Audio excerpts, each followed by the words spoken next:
Volám sa William Švehla, v minulosti som pracoval na manažerských pozíciách zhruba od roku 95 v rôznych medzinárodných firmách, na obchodníckych a neskôr aj operatívnych alebo operačných logistických pozíciách. V súčasnosti pracujem ako konzultant, nezávislý konzultant na voľnej nohe, kde poskytujem rôzne konzultačné služby a služby interim manažmentu, hlavne v oblasti projekt manažmentu a riadenia dodávateľských reťazcov a logistiky. A ďalšou aktivitou je prednášanie na moduloch MBA a zároveň poskytovanie služieb v rámci vzdelávania firemných klientov. Prednášam supply chain management a logistiku ako prvý predmet, čiže manažment dodávateľských reťazcov spojený s logistikou. Druhým predmetom je projektový manažment a tretím predmetom je dizertačný modul alebo dizertačný seminár určený pre študentov, ktorí ukončujú svoje štúdium. A na tomto module vlastne študenti sú inštruovaní o spôsobe, ako napísať správne diplomovú alebo dizertačnú prácu, ako viesť výskum, ktorý vedie k záverečnej dizertácii. Takže v rámci tohto modulu sa napríklad veľmi výrazne zmieňujeme o roli informačných technológií a moderných technológií, logistických technológií v rámci manažmentu dodávateľských reťazcov. Všetky aktivity, ktoré máme v rámci tohto modulu, tak sú istým spôsobom napojené aj na konkrétnu prax alebo konkrétne skúsenosti z reálneho firemného prostredia.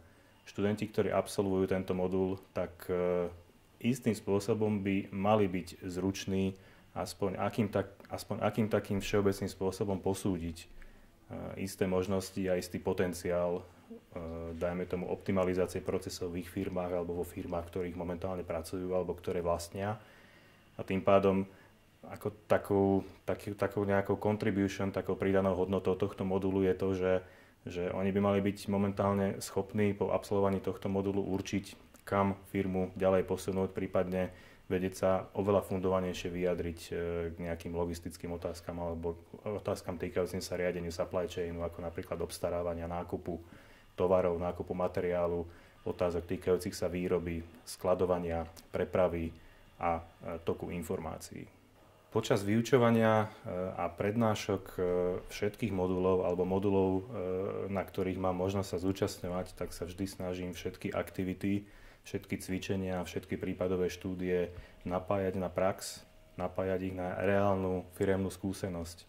Takže aktivity a cvičenia, ktoré robíme na moduloch, sú väčšinou vytvorené tak, aby odzrkadľovali či už nejaké reálne minulé skúsenosti z nejakých reálnych projektov, ktorých mám možnosť sa zúčastňovať v praxi, alebo sú to prípadové štúdie, ktoré sú zverejňované na renomovaných stránkach a sú istým spôsobom potom upravené možno aj na realitu slovenského biznisu. Ale keďže sme v MBA programoch, tak väčšinu cvičení a väčšinu prípadových štúdií sa snažíme nastaviť tak, aby sa dotýkali medzinárodného prostredia. To znamená, slovenský trh, ktorý je istým spôsobom limitovaný svojou veľkosťou, tak aj procesy, ktoré sú v rámci riadenia, v rámci manažmentu a hlavne teda v rámci riadenia operatívnych oddelení, sú istým spôsobom, je tam predznamenané, že malo slovenského trhu istým spôsobom limituje tieto procesy. Takže po skúsenostiach z medzinárodného prostredia zo západnej Európy, prípadne zo Severnej Ameriky sa aj tieto prípadové štúdie snažíme trošku vnášať do nich ten nejaký medzinárodný kontext a napojenie na technológie alebo na nejaké manažerské súvislosti týkajúce sa z medzinárodného prostredia. Každý modul končí skúškou, je to ale skúška, ktorá je robená doma, to znamená, je to v podstate homework alebo domáca úloha. A táto domáca úloha v tých moduloch, na ktorých mám možnosť participovať, je vždy robená formou istej prípadovej štúdie, ktorá, ako som predtým spomenul pred chvíľou, je napojená výrazným spôsobom na prax. Študenti majú väčšinou okolo 1 mesiaca až 2 mesiacov času na vypracovanie tejto domácej úlohy.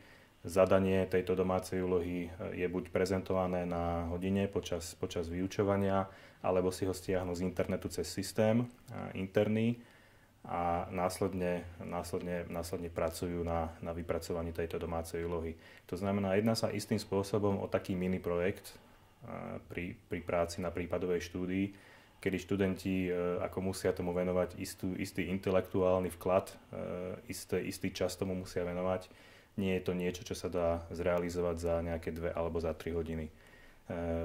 Čo sa týka nejakej pomoci pre študentov, pokiaľ študent má problém, nerozumie alebo nevie sa pohnúť, tak myslím si, že všetci lektori, mňa nevynímajúc, sme pripravení pomôcť študentom v rámci nejakých konzultačných hodín alebo telefonátov alebo stretnutí. Nehovorím tým, že im hovoríme správne nejaké metódy alebo správne výsledky, ale skôr sa ich snažíme naviesť na